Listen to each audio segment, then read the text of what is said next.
Setiap bulan selalu ada kasus baru HIV/AIDS yang ditemukan oleh klinik VCT/TB Rumah Sakit Umum Daerah RSUD Manokwari. Rata-rata muncul 4 kasus baru HIV/AIDS yang ditangani setiap bulan dengan stadium 3 dan 4 karena telah terinfeksi tuberkulosa atau penyakit paru-paru. Oke, seperti kami lihat di cuplikan awal highlight itu, saya jadi bertanya-tanya, bagaimana 10 tahun, 20 tahun ke depan di Papua ini? Pasti banyak ada penjelasan, ada pandangan terkait yang satu ini. Oke, untuk itu saya Cesario telah mengundang kedua narasumber kita saat ini.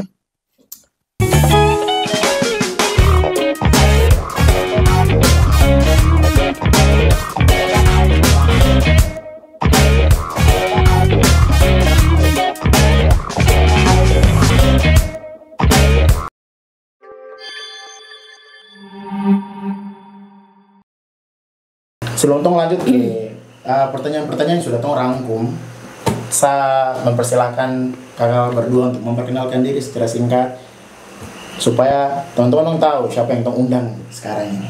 Oke, baik. Kasus gas. Baik, saya Ibu Evi Wanggai yang selalu sehari-harinya dipanggil Bunda Evi dan bekerja sebagai staf di Dinas Kesehatan Kabupaten Manokwari. Oke, baik. Terima kasih. Next, abang tuh. Oke, perkenalkan, itu mungkin lain belum tak bisa nama sendiri, Mohamad Destroyer. Kalau di bidang HIV/AIDS ini saya adalah salah satu ketua jaringan advokasi sehat Papua Barat.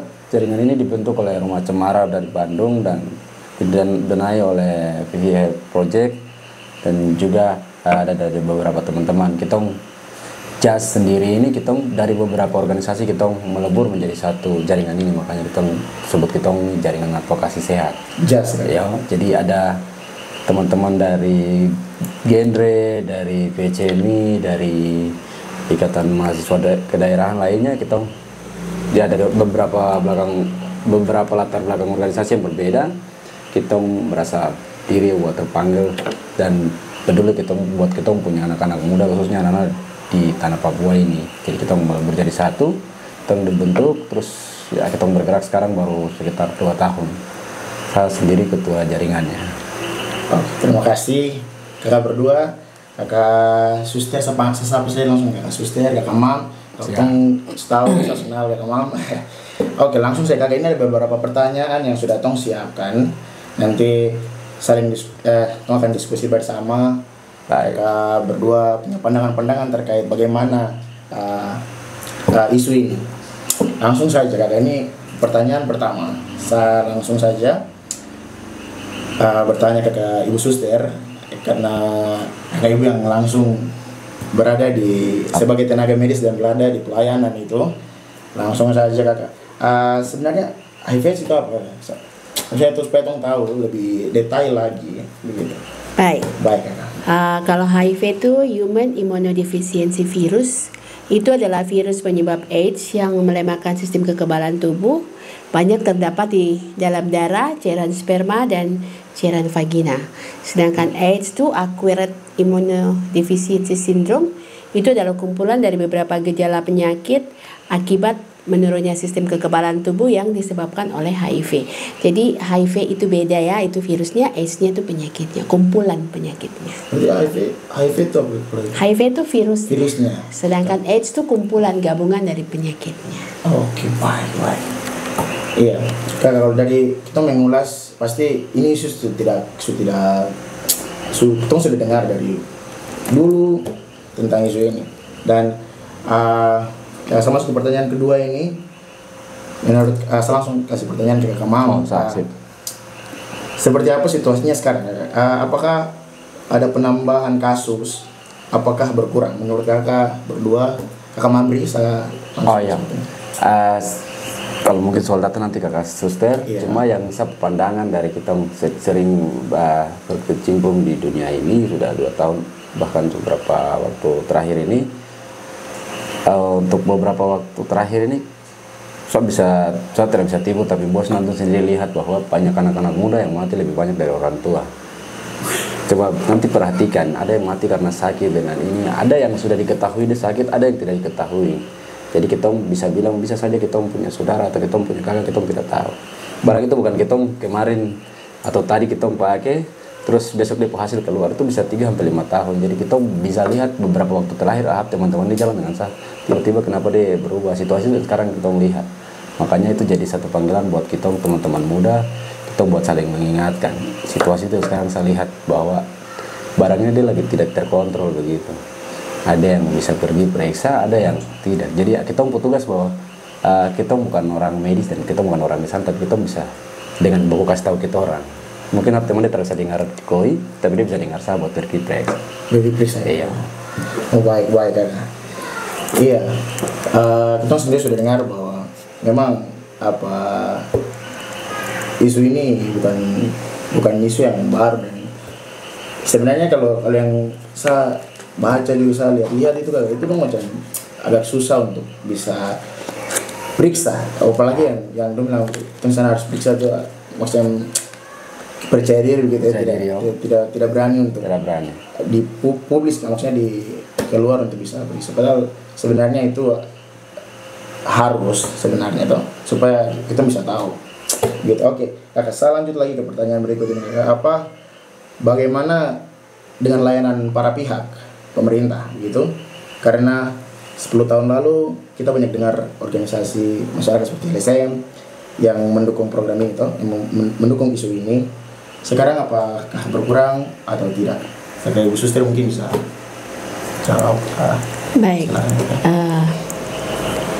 Ya, saya akan menjelaskan tentang data ya. Yeah. Dari yang terjadi di Kabupaten Manokwari, data tahun 2018 ya. 2018 itu yang ditemukan itu 1825 yang ditemukan HIV. Yeah. Tapi yang on HIV itu 302. On HIV maksudnya tetap minum dalam pengobatan, minum obat ya. Kemudian di 2019 itu ada 2002. Tapi yang on ARV-nya itu ada 397. Betul, 2002 ini yang pokoknya sudah terjangkit tapi minum obat ini baru 300 orang. Jadi 2019. 2019 ya tahun. Itu sudah terinfeksi HIV, tapi yang masih minum obat ya hanya 300. ada 397. Sisanya kemana Ya, gitu. tinggal 1.700 orang ini. Iya, betul. Oke. Kemudian yang 2020 itu ada 2158. Tapi yang minum obat hanya yang patuh ya, itu hanya 395. Sedangkan kalau 2021 itu ada 2281, tapi yang patuh cuma 400 orang. Nah, kemudian di tahun 2022 2539, tapi yang patuh hanya 656 seperti kata Mamri tadi. Jadi yang tidak, sisa-sisanya ini yang kita tidak tahu tiba-tiba meninggal kayak begitu, dan itu paling banyak di usia muda. Itulah tadi data 5 tahun terakhir sampai ke 2020. Yang tadi yang di data itu yang mengkonsumsi obat. Yang ditemukan HIV positif. Jadi dia punya total macam 539, Ya. Tapi yang on cuma Yang 600. on itu maksudnya yang konsumsi dia punya ARV. ARV itu Ya. itu 600 aja. Ya. Berarti 5.000 itu cuma 600 saja. Yang 1.000 sisanya tuh dong sudah tidak tahu dong punya jejak begitu. Cocok begitu. Oh, oke, Pak. Siap, Pak. Terima kasih banyak. Untuk depo informasi, lanjut lagi kakak ini.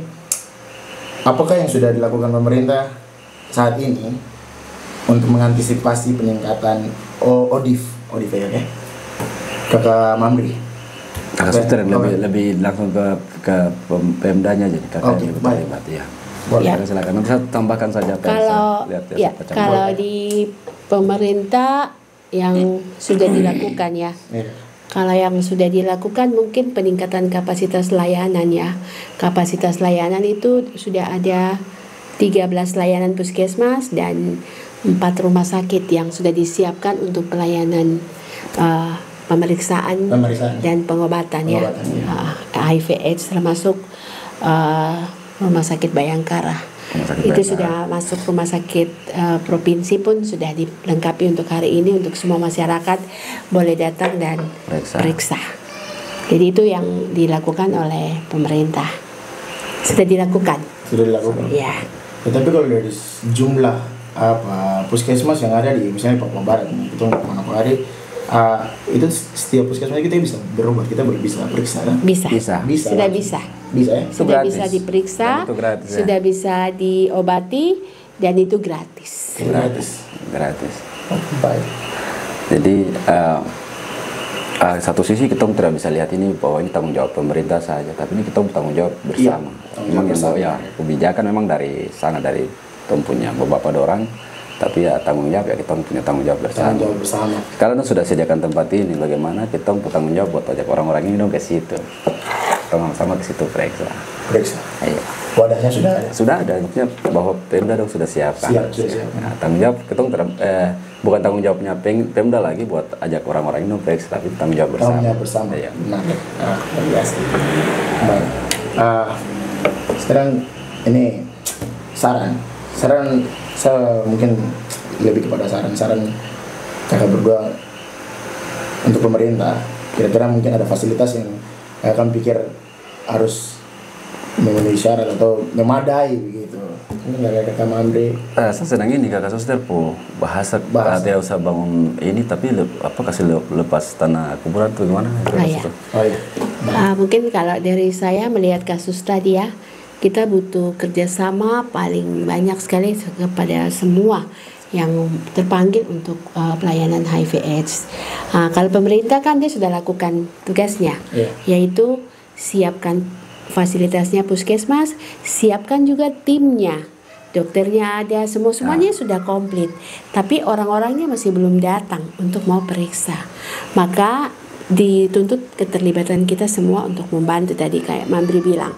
Pesan saya bagi pemerintah adalah dengan tadi pemaparan 5 tahun terakhir data saya, kalau ini tidak dikerucutkan atau diseriusi untuk tindakan penanggulangan HIV/AIDS di Kabupaten Manokwari, itu berarti bebaskan saja tanah kuburan.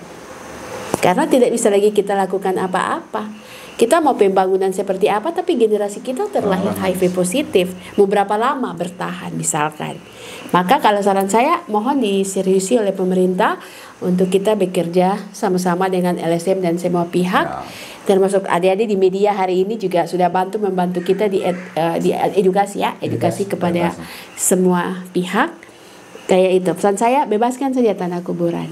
Bebaskan saja tanah kuburan.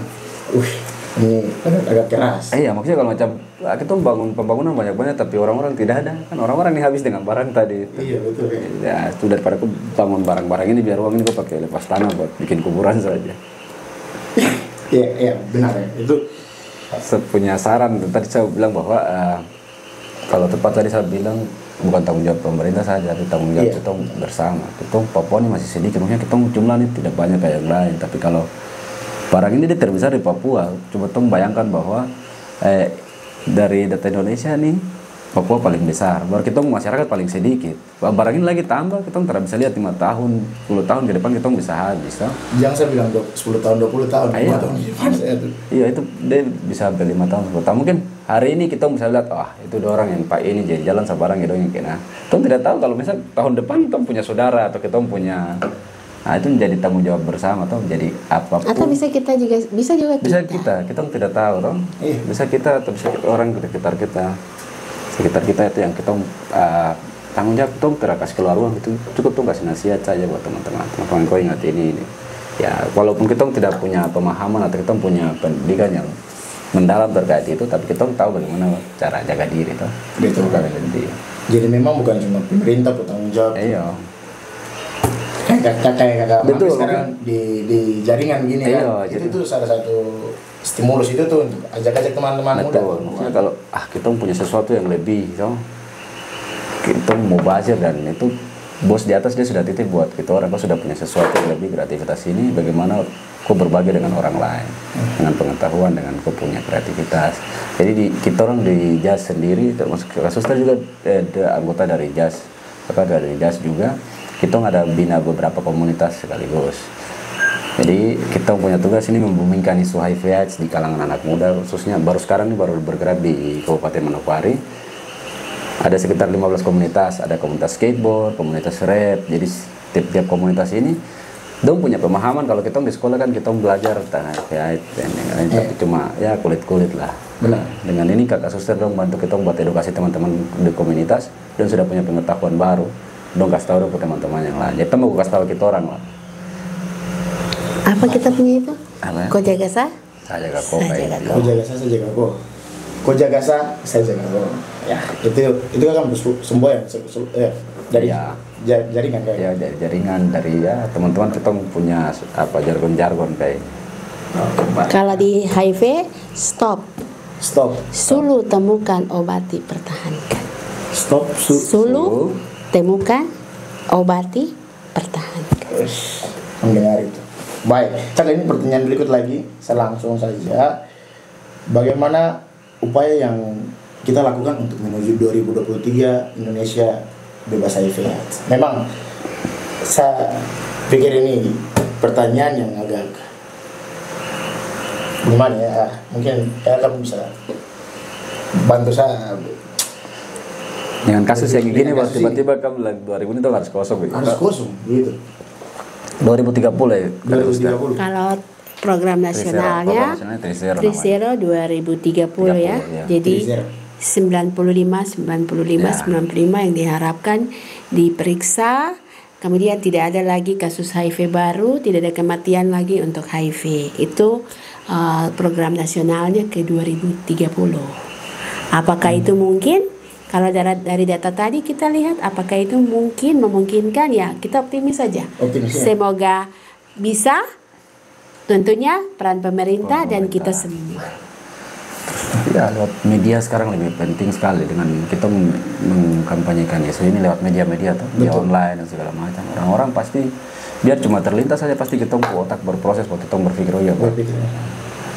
Kakak suster sering tangani pasien kakak begini cerita sedikit pengalaman beberapa kasih pasien yang mungkin orang berpikir kalau ada saya sudah kena ini langsung sudah sapu itu saya punya titik terakhir tapi Iya, betul. Itu berdasarkan pengalaman dari kakak suster berapa teman-teman yang ya teman-teman Oda sendiri yang bedong jadi di JAS juga ada teman-teman yang Oda dengan kita orang sama-sama bergerak. Itu bergabung juga.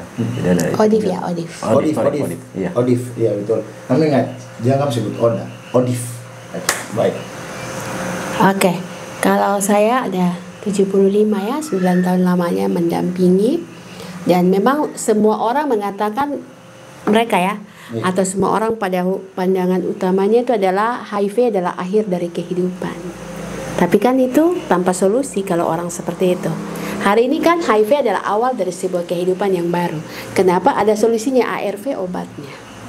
Jadi mereka akhirnya bisa hidup dan bisa menikah juga. Ada yang punya anak. Bisa punya anak juga. Bahkan pasangannya diskordan, pasangannya positif. Dianya maksudnya yang negatif, pasangannya positif. Tapi mereka bisa hidup berbahagia dan punya anak yang bebas dari HIV. Itu bingung ya. Jadi kedengar ARV ini yang tadi kalau kakak suster dia punya itu satu obat yang melemahkan virus. Jadi dia kalau virus dia semakin ganas kan pasti tidak menghilangkan tapi menekan. Jadi macam Pak Aceh itu dong virus itu dong masuk kaki tangan dia terasa gerger ke apa begitu. Tadi kakak ibu sebutin nama apa? ARV. Sorry. Tadi yang pasangan yang tadi itu pasangan diskordan. Diskordan. Ya, jadi satu positif, satu non reaktif atau negatif. Itu anak. Anak kalau dengan kepatuhan meminum ARV, dia itu pasti negatif. Makanya hari ini layanan puskesmas itu sudah ada menu yang namanya PPIA.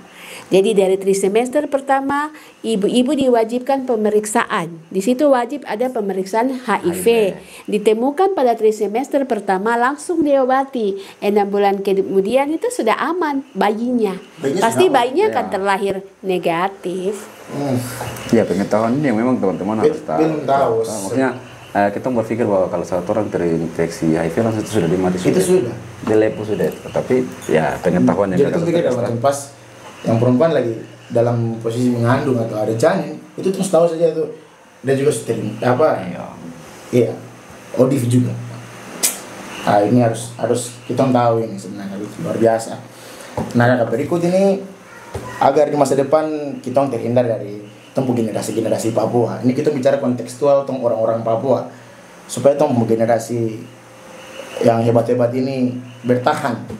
Kita bangun Papua ini. Apa yang harus dilakukan apa yang harus dilakukan saat ini terutama untuk kaum muda.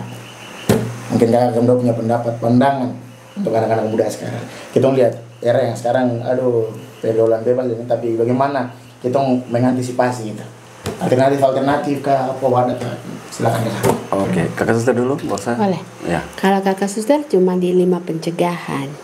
Yang pertama adalah melakukan hubungan seks pada waktu yang tepat, setia pada pasangan. Kalau tidak mau setia, pakai kondom. Kemudian hindari jarum suntik. Kemudian edukasi yang hari ini kita lakukan. Jadi semakin banyak edukasi merubah pandangan anak muda, sudah pasti itu akan membaik. Tapi anak muda sekarang itu ketika belum ada gejala, belum mau datang, tanyanya ke YouTube ya, bukan tanyanya ke petugas kesehatan. Itu kalau sudah ada gejala misalnya sifilis, burungnya luka atau apa, baru ditanyanya pertama ke YouTube dulu. Nanti kalau sudah tidak bisa sembuh, baru ke petugas. Itu yang mungkin himbauannya begitu. Baik. Setiap satu pasangan, bukan setiap tikungan ada, bukan. Ayo. Baik, kakak. Ayo, kalau dari saya yang saya bilang bahwa sekarang ini dia semakin modern, kita tidak bisa batasi orang dengan apapun. Benar. Nah, salah satu cara ya kita terlibat di situ, maksudnya lewat kita punya media dengan segala macam. Kau tidak perlu dapat satu jabatan untuk kau kampanyekan barang ini, tapi dia kau tanggung jawab sebagai orang Papua yang peduli orang Papua gitu. Jadi anak-anak muda sekarang dong harus punya edukasi tentang ini. Kita baku kasih tahu kita tentang pengetahuan ini. Dong ketika dong tahu barang ini, dong tahu pengetahuan tentang barang ini, dong tidak berpikir bahwa itu HIV jangan segala macam. Kita cuma tahu itu. Tapi kalau kita tahu dia punya, seperti yang tadi mungkin baru tahu tentang orang ada satu negatif, satu positif. Pengetahuan seperti ini dong memang harus dikasih buat teman-teman anak muda dengan segala macam. Itu terlalu batasi orang. Selain kita kasih dong edukasi yang tadi kakak suster bilang, dengan edukasi yang bagus, anak-anak dong pemahaman yang bagus, itu nanti mengontrol orang bagaimana dong mengambil tindakan. Ini cocok kah tidak kah, ini pas kah tidak kah, saya jaga diri kah tidak kah. Itu sudah punya pemahaman, itu punya kepala bahwa ini sesuatu yang bagus dan sesuatu yang tidak baik. Luar biasa. Apalagi dengan dong punya, ya tau, kita bisa bikin apa saja buat kita bisa kan, macam bagaimana dia punya apa yang saya bilang ini, kita punya kreativitas, jangan sampai habis dengan hal-hal yang tidak. Kita punya otak yang bisa berproses untuk kita melahirkan satu karya, satu kreativitas. Pakai itu buat hal positif, itu akan bentuk punya karakter, bentuk punya hidup. Dari dalam diri. Ya. Bikin sesuatu dari hati kayak. Dari hati. Nanti sampai di hati juga. Luar biasa. Terima kasih kakak berdua. Ini edukasi yang sangat bagus sekali untuk saya juga, untuk saya, untuk teman-teman media, dan untuk kita semua. Edukasi terkait HIV/AIDS itu kita harus perhatikan. Itu tadi yang kakak Mamri bilang tuh, kita tidak bisa batasi orang sekarang. Memang karena tidak ada imunisasi khusus untuk HIV ya. Tidak ada imunisasi yang menahan godaan. Kalau ada mungkin HIV bisa, tapi tidak ada. Siapa yang mau melarang orang untuk bercinta? Jadi tidak ada imunisasi yang menahan godaan. Siap. Ada satu jalan itu, ikut mungkin dia punya, itu sudah belajar punya hak asasi kan? Oh iya betul, tidak bisa. Tidak ada hukum-hukumnya, tidak ada batasan-batasannya untuk bercinta. Hak asasi manusia lagi, aduh. Ya itu tidak bisa tong batasi seperti itu. Kakak, itu saja mungkin pertanyaan yang sudah tong siapkan, tong sharing. Terima kasih banyak untuk kakak kehadiran, bisa berbagi edukasi kepada podcast ini. Semoga bisa menjadi berkat untuk tong semua yang mendengarkan podcast saat ini. Demikian penonton pada pendengar bicara, telah dijelaskan tadi oleh kakak ibu suster Wanggai sama kakak Mamri. Dijelaskan tadi oleh narasumber bahwa HIV/AIDS itu bukan, kamu tahu itu bukan cerita dongeng dong, pokoknya itu nyata, dan kita harus jaga diri, pastikan tadi yang kakak suster punya kata itu setia pada satu pasangan, karena memang di era sekarang ini tuh pergaulan bebas dan gonta-ganti pasangan itu yang lebih marak. Nah, jadi setia pada satu pasangan. Terima kasih kepada kakak kedua narasumber, kakak Mamri, terima kasih banyak, kakak ibu suster. Oke, kepada sahabat pendengar dimanapun berada, terima kasih. Kalau ada masukan dan komentar, saran bisa langsung komentar di kolom komentar. Jika ingin mendukung channel ini terus, hadirkan supaya tong bisa hadirkan topik-topik dan narasumber yang nanti tong undang. Jangan lupa tekan tombol like dan subscribe. Oke, bye guys. Saya Cesario, terima kasih sudah menonton Bicara Foundation. Tong berkarya, tong bicara. Bye, ciao.